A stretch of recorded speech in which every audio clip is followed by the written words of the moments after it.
Que a paz seja conosco.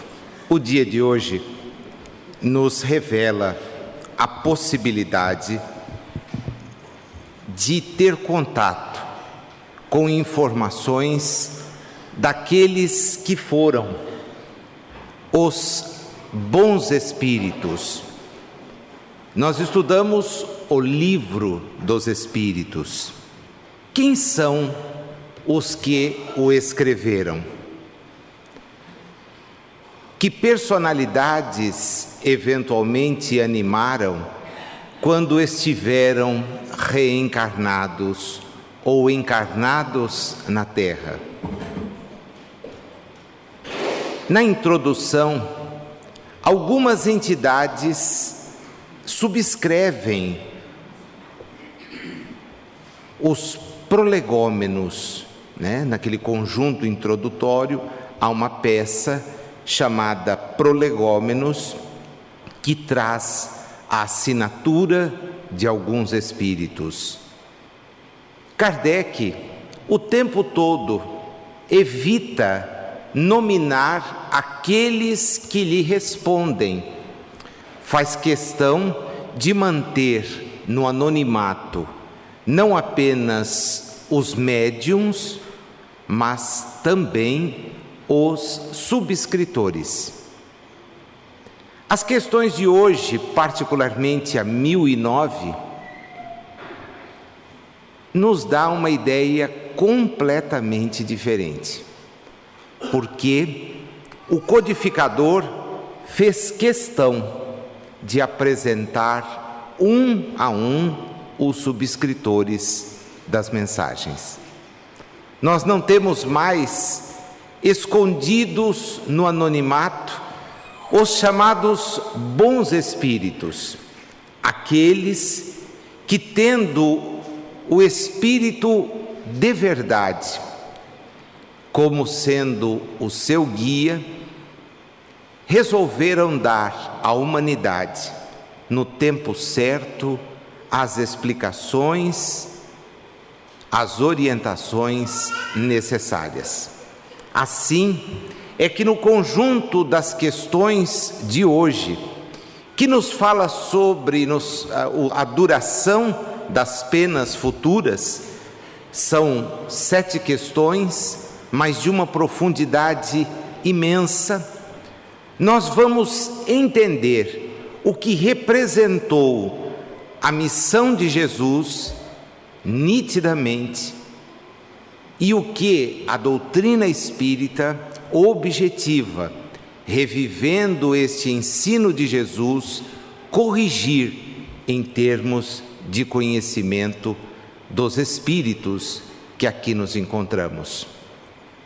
Já fomos, no transcurso das últimas semanas, dos nossos últimos encontros, alertados a respeito de que não há uma única falta, como não há um único bom ato, pensamento, que não sejam levados em conta. Tudo é levado em conta. Logo, nós somos os construtores do nosso destino. Espíritos imortais somos. Aqui presentemente estamos numa trajetória, mas nós não somos os corpos que ostentamos. Nós somos espíritos, e espíritos que têm forma, que agem, que pensam, que sentem. Como não mudamos porque somos, ao chegarmos à realidade espiritual, faremos como todo viajante costuma fazer, um balanço da nossa trajetória. Iremos ver os pontos que acertamos, examinar aqueles onde falhamos e, evidentemente, tomar resoluções a partir daí. Eu acredito e digo para vocês com uma sinceridade imensa que nós aportamos, depois destas jornadas, extremamente entristecidos, não com a providência, porque ela nos concede a oportunidade de novas jornadas, mas com os nossos comportamentos, com os nossos pensamentos, com as nossas atitudes. Porque longe de sermos criaturas cujo exemplo lateral de convivência poderia nos conduzir a uma conformação, a um agradecimento permanente, somos criaturas sempre, por regra, insatisfeitas. Nunca nos encontramos plenamente atendidos. E se é natural o desejo de progredir, o que se constata é um desejo de progredir material, transitório, não espiritual. É por isto, talvez, que o retorno à realidade espiritual e o sofrimento que dele decorre seja fruto das reflexões que vamos fazer. Porque aí já não há mais o corpo, a quem tributamos uma série de problemas. Minha vida poderia ser melhor, mas eu sofro em razão do corpo que tenho, das moléstias que eventualmente carrego, as quais, como bem sabemos, são fruto das nossas opções, do nosso comodismo, da nossa maneira de encarar a existência. É por isto que quando vão falar sobre duração de penas, os espíritos pedem que prestemos atenção a algumas coisas, porque o sofrimento, o arrependimento, a expiação podem durar, talvez no tempo, pouco a ser contado, mas muito a ser sentido. E é por isto que, libertos da matéria, entidades comparecem aos grupos mediúnicos, às reuniões de atendimento de natureza espiritual, que existem com duplo sentido. Nós aprendemos com as lições que eles nos trazem, porque eles nos dizem o que talvez amanhã nós possamos vir a experimentar. E ao mesmo tempo, nós temos condições de avaliar que deixar a matéria nem sempre representa ficar livre das sensações desconfortáveis. E quando são espirituais, elas são muito mais desconfortáveis. Numa obra intitulada Instruções Práticas sobre as Manifestações Espíritas, que precedeu o Livro dos Médiuns, Kardec agrega um vocabulário. E nesse vocabulário, ou dele, eu fui buscar o que significariam penas eternas.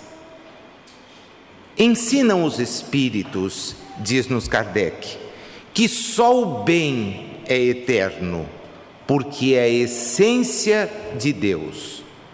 O mal, não. O mal sempre terá um fim. Consequentemente, combatem a doutrina da eternidade das penas como contrária à ideia que Deus nos dá de sua justiça e de sua bondade. Mas a luz a respeito desse conhecimento só se dá para os espíritos na medida da sua elevação.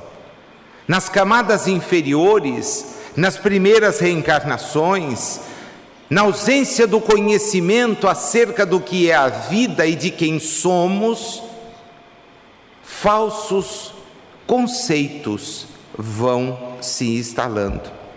E ele diz: comparemos um viajante que, envolto à bruma, à cerração, tente divisar os caminhos por onde vai. Ele não tem condições.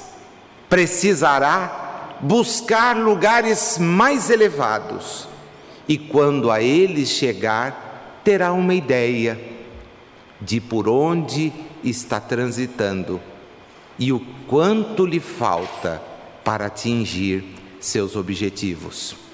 Com esta ideia, com esta informação, nós podemos então trilhar, a partir da questão 1003, o ensinamento que eles nos revelam para o dia de hoje. A primeira pergunta é bastante clara: é arbitrária ou sujeita a uma lei qualquer a duração dos sofrimentos do culpado na vida futura? Fica ao acaso? Ou tem uma certa regra? A resposta é muito óbvia. Olha, Deus nunca obra caprichosamente. E tudo no universo se rege por leis em que a sua sabedoria e sua bondade se revelam. Logo, nós não somos fruto de acaso, nem onde habitamos é fruto do acaso, porque é exatamente pela frequência, constância, seriedade das regras que nós inclusive podemos pautar a nossa inteligência, permitindo-lhe crescer. Soa estranho quando homens de conhecimento científico, observando os fatos da natureza, tentam fixar a falsa ideia de que nós vivemos como fruto do acaso, de que as coisas surgiram e se mantêm como fruto desse mesmo acaso, quando é exatamente pela observação de cada um desses fenômenos que nós podemos chegar à conclusão da existência de uma ordem. E, meus amigos, não há como sustentar que o acaso mantenha a ordem.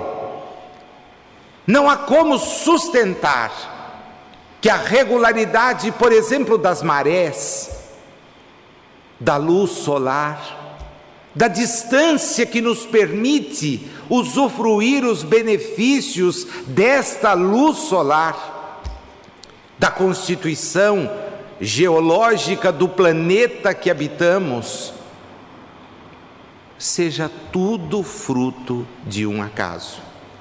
Se para as coisas de natureza física e que são estabelecidas no macro, nós temos toda essa perfeição, como podemos imaginar viver em meio à ausência de regras?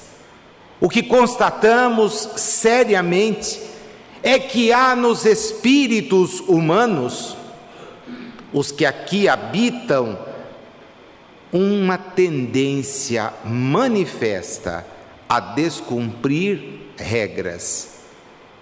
Regras estabelecidas muitas vezes para o bem de todos nós.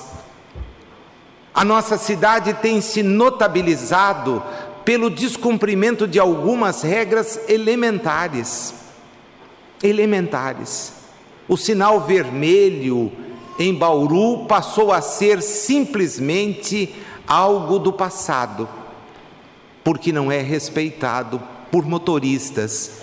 Eu chego a duvidar que essas pessoas tiveram uma formação adequada, pois se tiveram, não a utilizam. Assim como não respeitam a vaga reservada a uma pessoa com necessidades especiais, não respeitam o estacionamento reservado ao idoso, não respeitam o banco destinado à pessoa com necessidades especiais ou idosa dentro do trajeto coletivo, do veículo de transporte coletivo. Coisas elementares. Quando se trata, pois, então, de passar pelo exame da nossa própria consciência e colher o fruto, há arbítrio? Não há arbítrio. Então, pergunta Kardec, em que se baseia a duração dos sofrimentos do culpado? Sofrimentos do culpado. E culpados, em tese, todos somos. Na medida em que não agimos no bem, não pensamos no bem, não falamos no bem. No tempo necessário a que se melhore. Dá para voltar? Lógico que dá. No tempo necessário a que se melhore. E aí nós vamos descobrir, porque estamos numa realidade onde a aparência não tem mais relevância, mas a essência, que não basta prometer ser melhor. Aliás, como nós costumamos fazer quando surpreendidos em alguma falha. Você pisou na bola, mas é só hoje, olha, nunca mais eu vou fazer isto. Quando isso vem precedido de uma cobrança de alguém que nos tem autoridade moral, como o pai, como a mãe, a nossa desculpa é quase que imediata. Jamais. Mas nós estamos falando do Pai, da inteligência suprema, a quem não nos é possível enganar e que não está sujeito às nossas bajulações, porque é a causa primeira de tudo, mas exige que nós nos modifiquemos através de nós mesmos. Essa exigência aparece. Sendo o estado de sofrimento ou de felicidade proporcionado ao grau de purificação do espírito, a dureza e a natureza de seus sofrimentos dependem do tempo que ele gaste em melhorar-se. À medida que progride e que os sentimentos se lhe depuram, seus sofrimentos diminuem e mudam de natureza. Na medida que progride. Quer dizer que não será num estalar de olhos, que também na realidade não. É por isso que a gente tem insistido tanto com essa ideia de que nós somos. E o que somos aqui, meus amigos, seremos amanhã desencarnados. Não adianta imaginar conto de carochinha, coisa que não se sustenta. É necessário ter hombridade e maturidade para entender que, se quisermos ter uma vida espiritual melhor, é preciso que já a tenhamos. Que sejamos melhores agora, em meio às dificuldades que não são fruto de um Deus gozador, de um Deus que tem privilégio como os homens imaginam, porque só ridículos como somos podemos imaginar Deus que prefira uns a outros.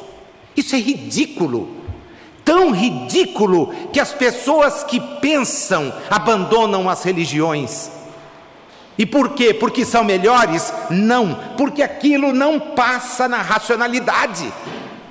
Como Deus pode preferir árabes a judeus? Como Deus pode preferir católicos a protestantes? Ora, isso é ridículo. O mundo é um mundo que precisa ser fraterno, pouco importam as opções de cada um, porque todos somos frutos da criação de Deus. Então não há distinção. Não é possível existirem movimentos até hoje, e nós, se abrirmos as páginas dos jornais, se consultarmos o noticiário da TV, veremos as notícias de hoje, dando conta de guerra em nome de Deus. Só o ridículo do comportamento humano, que ainda não aprendeu que pode ser feliz onde está, e entendendo o outro, que nos leva a essa situação. Na questão de número 115, do Livro dos Espíritos, nós já havíamos aprendido. Dos Espíritos, uns terão sido criados bons e outros maus. Que isso? Acorda. Deus criou todos simples e ignorantes, isto é, sem saber. E todos têm que progredir. Logo, a duração depende do quê? De sairmos da conduta de maus para a conduta de bons. Só isto. Nazil, é tudo isso. Então, já deu para cair a ficha, né? Na realidade espiritual eu serei quem? O que você é. Alguém tem dúvida que as criaturas que passaram no mundo, trazendo elas comportamentos adequados, na realidade espiritual serão boas? Lógico que não. Mas alguém imagina que alguém que no mundo prejudicou, explorou, subverteu, vai chegar na realidade espiritual e vai ser recebido como santo? Só a ilusão de quem cria as ideias religiosas no mundo pode chegar a isso. Alguém ainda imagina que basta na hora do último suspiro pedir perdão a Deus por todas as faltas que eu cometi, e Deus, como que num passe de mágica, elimine tudo aquilo que eu fiz prejudicando o outro? É infantilidade. É infantilidade. Por isso os templos estão vazios, porque as pessoas não podem acreditar mais em infantilidades. Ao espírito sofredor, o tempo se afigura tão ou menos longo do que quando estava vivo? Olha a pergunta interessante, porque quando a gente tem um remorso aqui, encarnado, arrasta. É gostoso dormir com remorso, não é? A gente dorme bem? Consegue dormir? Esse é o primeiro detalhe, né? A gente levanta, deita, levanta, deita, o sono não vem. Conta carneirinho, que carneiro? Eu já contei uma manada. Não tem nada, não muda, né? Por quê? Porque tem alguma coisa aqui que me incomoda, eu agi errado. Então vai lá e peça desculpas. Não, isso eu não vou fazer, porque ele também estava errado. Ora, se ele estava errado, o problema é dele. O problema é dele. Já pensou como seria tranquila a vida se a gente voltasse atrás? Eu errei, me perdoa. Ah, ainda bem que você reconheceu. Ótimo, eu estou feliz. Mas eu não respondo por você. Eu só responderei por mim.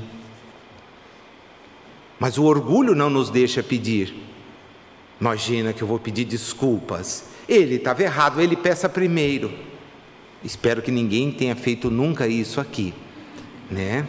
Pelo menos é um desejo assim sincero. Estou falando para você que me ouve aí, talvez no Japão, né? Aqui no Brasil, Bauru, povo tranquilo, né? Isso não é uma conduta. Não, nós vamos primeiro lá e pedimos desculpa. Imagina, vamos nada. E carregamos isso 1, 2, 5, 10, 15, 30, 50 anos, desencarnamos e processo obsessivo instaurado. Qual o tempo de resgate? Sei lá 5 vidas, 5 existências, 7. Porque dependendo do tipo de infração, o sujeito não perdoa. Mas não perdoa mesmo. Principalmente quando essas infrações ofendem aquela esfera em que nós somos mais vulneráveis, que é a esfera dos sentimentos. Quando temos alguém a quem nos devotamos, amamos, cuidamos e recebemos em troca desta pessoa um gesto de ingratidão, uma atitude que não aceitamos, e os vínculos ficam ali por muito tempo. O sofrimento, dizem-nos eles, parece-lhe mais longo. Para ele não existe o sono, só para os espíritos que já chegaram a certo grau de purificação, o tempo, por assim dizer, se apaga diante do infinito. E com isso a gente então fica entendendo, ou raciocina, que para nós, quando estamos arrependidos, quando temos uma aflição, o sono não vem, eles já nos previnem, aqui nem adianta buscar, porque o sono não existe. É um passar de tempo a revirar as nossas iniquidades, os nossos problemas. É a doutrina da maturidade. O homem não quer dominar a tecnologia, o homem não quer ser o construtor, o artífice de uma sociedade. Perfeito, é isso mesmo. Mas a responsabilidade vem junto. Ou você achou que ia avançar e não ter cobrança? Ou nós achamos que iríamos progredir sem a conta? A conta chega, a conta do conhecimento. Quem conhece se faz livre, livre de preconceitos, livre de dúvidas, livre de temores, livre, não livre da responsabilidade. E ela vem. E aí então a gente descobre que é hoje o tempo de ser feliz. É agora a hora de fazer o bem. A correção das nossas falhas precisa ser feita hoje. Mas Nazil não é fácil? Claro que não. Mas se a gente não começar... eu pensei que eu podia deixá-la quando eu fosse espírito. Depois dessa resposta aqui, eu sugiro não. Sugiro não, com toda liberdade, né? Pode também não me ouvir. Na 1006, São Luís, que é São Luís de França, Luís IX, o mentor de Kardec, o seu guia protetor, São Luís de França oferece uma resposta a esta questão: poderão durar eternamente os sofrimentos do espírito?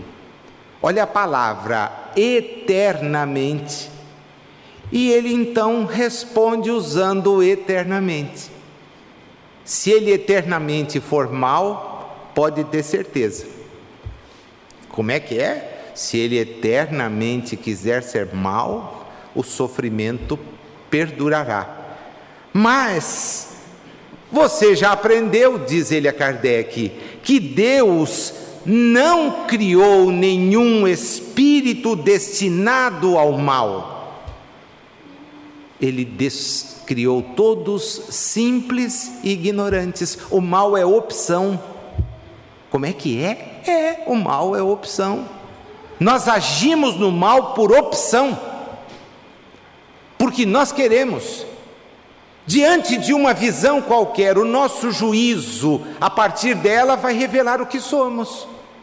Vemos um casal de mãos dadas e podemos ter bons ou maus pensamentos. A partir do que, Nazil? A partir do que temos dentro de nós. Você acha que é a partir do que veio de fora? O pensamento é seu, é meu. Eu revelo aquilo que tenho em mim. E o que tenho em mim é, muitas vezes, a ausência da bondade. Logo, criados simples, nós temos todos que progredir em mais ou menos tempo. Vai depender do quê? da vontade de cada um. Mas a nossa vontade, como a nossa vontade nos deixa na mão, porque ela é um enunciado. Eu vou a semana que vem achar uma maneira de contribuir mais efetivamente lá naquela atividade. E daí foi? Não deu. Mas por que não deu? Sabe, é que eu estou com tanto problema. Todo mundo tem problema. E os seus, eu tenho certeza, diminuiriam se você passasse. Eu vou começar um curso, eu vou começar a estudar, eu vou começar, é só eu vou, e não vai. E o tempo passa, as dores surgem, as dificuldades aparecem, e o sujeito perde a chance de ter crescido. A lei de Deus nos dá o livre-arbítrio, e o livre-arbítrio nós respondemos por ele. Mas haverá espíritos, pergunta Kardec na 1007, que nunca se arrependem? Olha, diz São Luís de novo, há espíritos que demoram para arrepender-se. E não imagine que eles não progridam. Eles só ficam mais tempo na condição de criança antes de virem a tornar-se homens. Permanecem no estado infantil, fazendo birra, prejudicando, conscientes de quê? Eu diria que às vezes não conscientes de nada, né? Porque a gente pergunta às vezes para a pessoa que pratica deliberadamente atitudes contrárias à vida social, e ela diz: morreu, acabou, vou aproveitar, faço o que eu tiver que fazer, morreu, acabou. Ainda não tem nem condições de entender a realidade de que é. Quanto tempo? Pouco importa. Espírito é imortal. Mas dá para persistir sofrendo sempre? Nós sabemos que não. E haverá um momento em que esses nossos irmãos, como nós, também terão o start ligado. E aí, aí a gente pede uma reencarnação para vir tentando se ajustar. Se vem e não reclama, 10. Mas se vem e reclama, pede outra depois, né? Pede outra. Entra lá na fila, estou de novo aqui, Nazil de novo, você de novo, né? Me arruma mais uma. Agora você quer com o quê? Não, peraí que eu vou fazer a lista. E aí faço a lista, aí o sujeito olha, esquece, isso aqui não cumpre nem sonho. O que a gente vai dar para ele? Só a ponta, a última pontinha, vai lá. E o sujeito vem: eu joguei pedra na cruz, eu fui contra Jesus, nós estamos sendo contra Jesus pelo menos há 2000 anos, e há muito mais tempo diante dos seus emissários, Lao Tse, Siddhartha Gautama e outros tantos que de há muito nos vêm alertar para o amor ao próximo como necessidade evolutiva. Se depende sempre da vontade do Espírito a duração das penas, algumas não são impostas por tempo determinado para ele? Claro que sim, claro que sim. Kardec, a gente já tinha respondido para você lá que não tem arbítrio, a coisa é clara.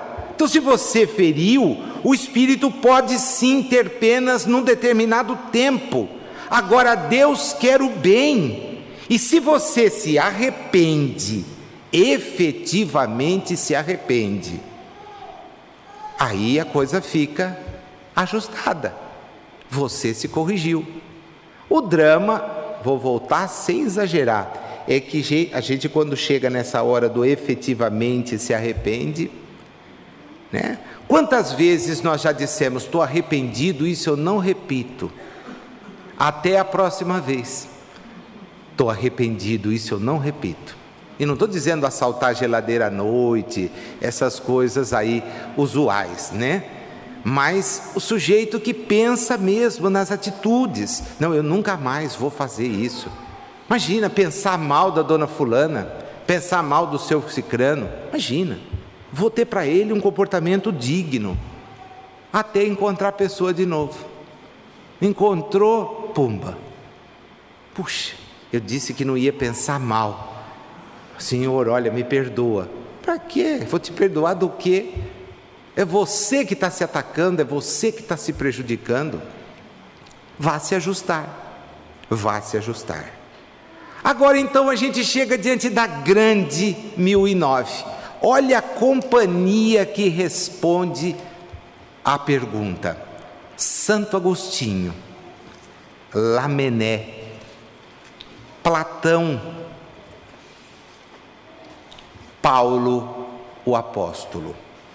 Com um time desse, só dava para dizer mesmo que estava ao lado dos bons espíritos. Porque é um time de primeira. Assim, pergunta Kardec com uma dúvida, as penas impostas jamais o são por toda a eternidade? Porque, olha, se eu olhar para a religião X, ela diz que o cara vai acontecer Y.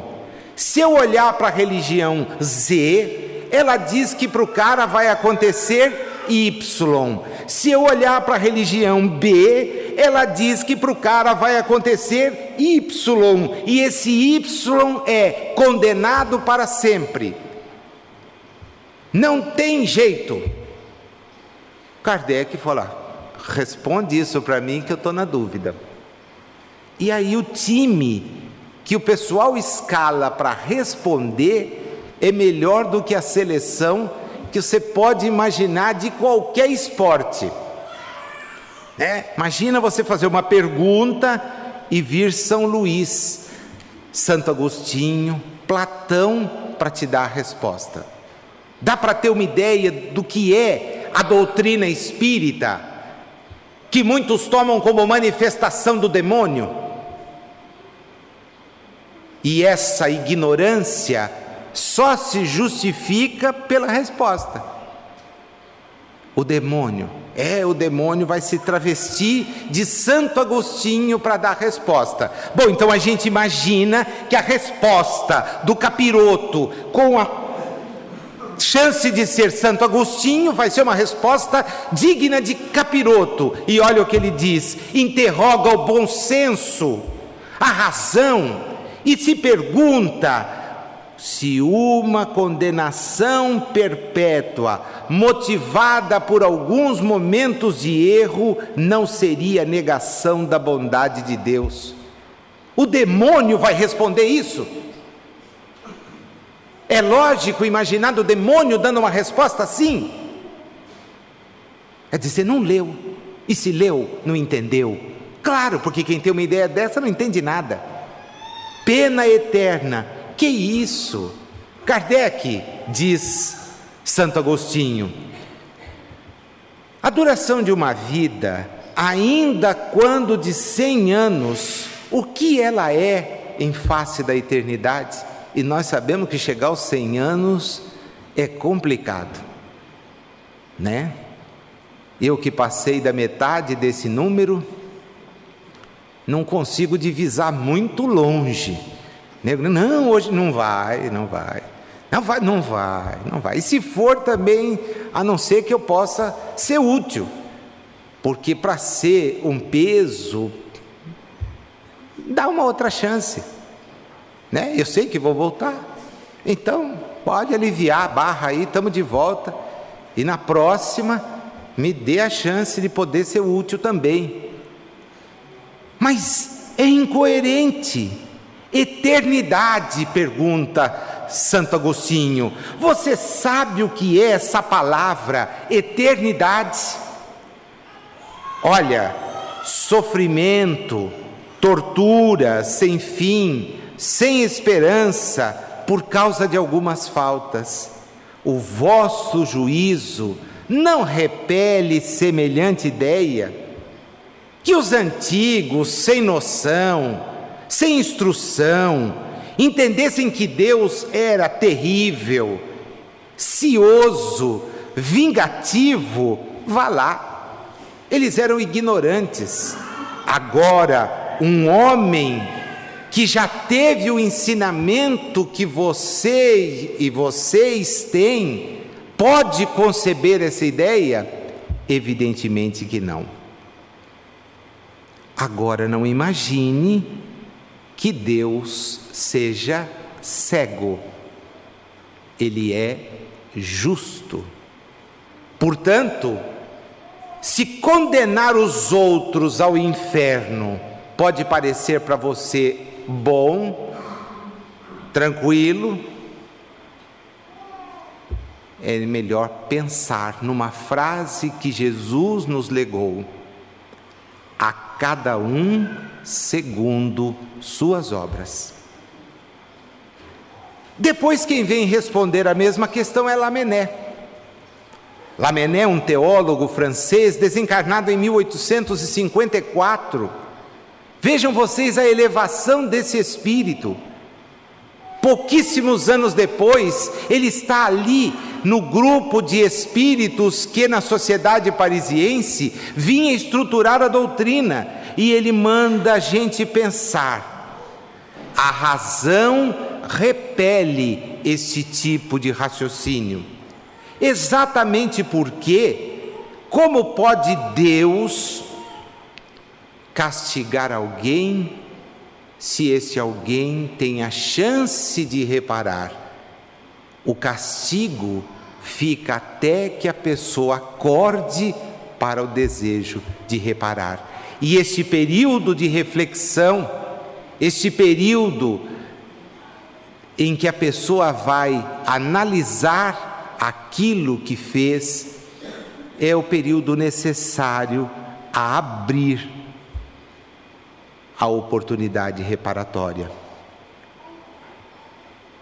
Diz-nos ele o seguinte: muito embora, segundo os evangelistas e tomadas ao pé da letra, as palavras emblemáticas do Cristo, ele tem ameaçado os culpados com um fogo que não se extingue, com um fogo eterno.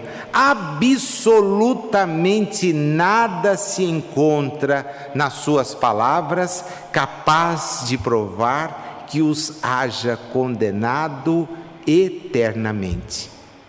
Pobres ovelhas desgarradas, aprendei a ver aproximar-se de vós o bom pastor, que não quer banir ninguém da sua presença. Pelo contrário, ele está vindo ao vosso encontro permanentemente. O Pai vos estende os braços e está sempre bem disposto, pronto a festejar o vosso regresso.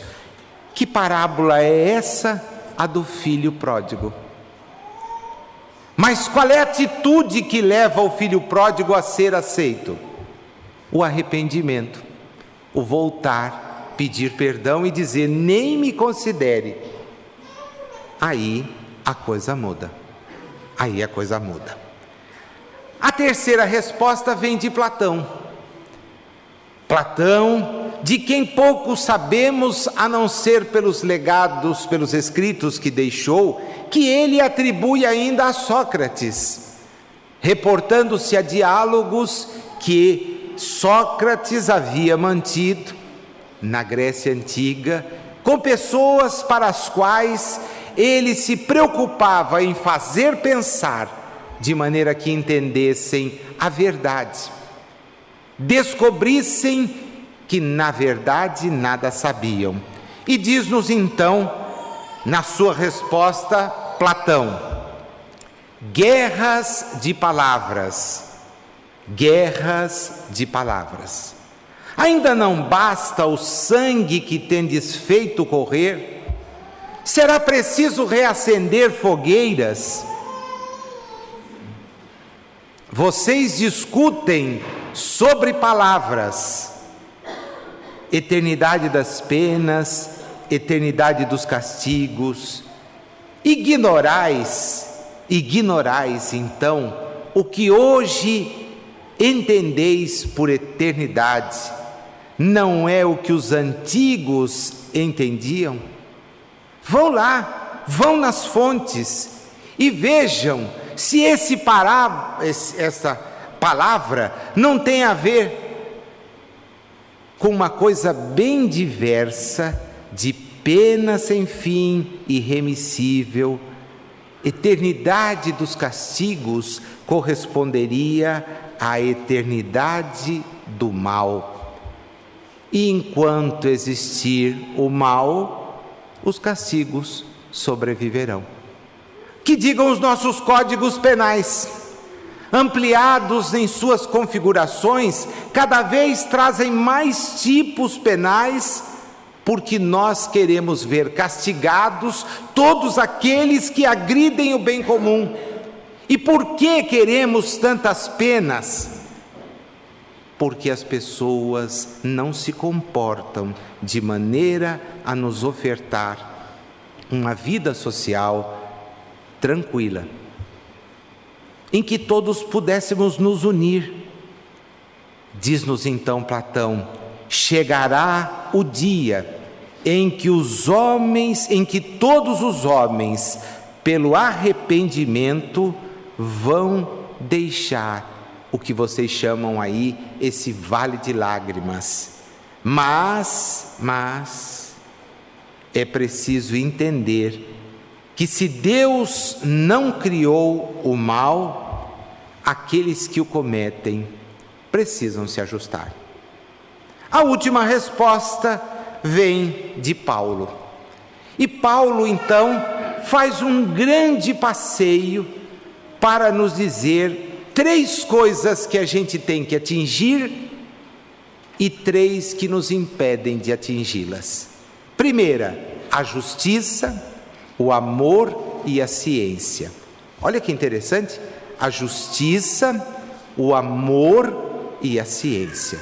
Justiça, que é o sentido do dar a cada um o que é seu. A cada um o que é seu. O amor, esta palavra que nós repetimos tanto e praticamos tão pouco. Temos muitas paixões, mas o amor fica para trás. E a ciência, que é fruto do conhecimento, da observação, da análise, da ponderação. E ele diz: o que impede isto? A justiça, a injustiça, o amor, o ódio, a ciência, a ignorância. Então é necessário ter os objetivos, mas eliminando o que nos impede de atingi-los. Mas, na resposta que dá àquela pergunta, o Espírito de Paulo nos fala então de 3 pontos a serem atingidos: justiça, amor e ciência. E para atingi-los, nos diz que é necessário então vencer as injustiças, eliminar o ódio e eliminar a ignorância. Continua ele: digo-vos em verdade que mentis a estes princípios fundamentais, comprometendo a ideia de Deus com lhe exagerardes a severidade. Duplamente a comprometeis, deixando que no espírito da criatura penetre a suposição de que há nela mais clemência, mais virtude, mais amor e justiça do que tem Deus. Porque se nós somos capazes de perdoar, de aceitar, Deus tem as qualidades em infinito grau quando comparado conosco. É preciso então, diz ele, que mudemos a nossa maneira de explicar as coisas. E aí ele faz alusão ao seguinte, a ideia do inferno, com fornalha, com caldeira, ela é perdoável num século de ferro, mas no século XIX é um fantasma. Se vocês persistirem nessa ideia, e aqui ele está dando assim uma visão do que aconteceria depois, engendrareis a incredulidade, a mãe da desorganização social. Os nossos dias são dias desta situação de incredulidade, porque com ameaças pueris assim, as pessoas acabam, quando raciocinam, se afastando de qualquer espécie de orientação que poderia torná-las mais acessíveis ao trabalho espiritual, e fogem das escolas religiosas, porque as escolas religiosas prometem o quê? Prometem o mal para aqueles que não praticam o bem.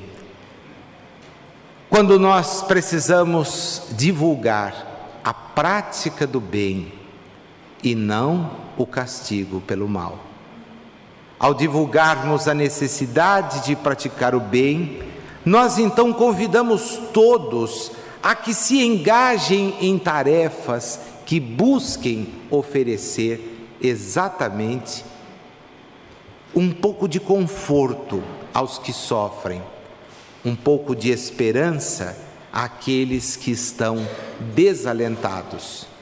Há inúmeras oportunidades, seja na casa espírita, seja fora dela. Todas as vezes que utilizarmos o nosso tempo disponível ou que conseguirmos disponibilizar, pesando as tarefas que são importantes em alguma causa que possa trazer à humanidade mais conforto, mais esperança, nós estamos efetivamente nos engajando no bem. Há movimentos em favor dos animais, há movimentos em favor dos que estão em guerra, há movimentos em favor dos que estão desabrigados, há inúmeras alternativas. Mas o nosso engajamento pressupõe não apenas lutar por causas distantes, o que pode vir a ser cômodo até, né? Eu faço alguma coisa por alguém que está a 1.000, 2.000 quilômetros de onde eu resido.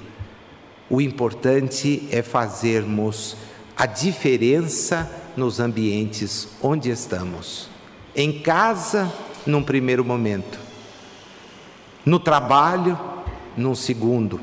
Na vida social, num terceiro. E assim, compromissados com o bem, nós efetivamente aportaremos na realidade espiritual de uma maneira bem diferente. Fizemos o melhor de nós. Corrigimos todos os nossos defeitos? Claro que não. Ninguém seria insano em imaginar que um dia, que é o que a reencarnação representa na vida do espírito, que em um dia nós corrigíssemos falhas de outros tantos e múltiplos dias, mas nós já teremos feito o despertar para a prática do bem.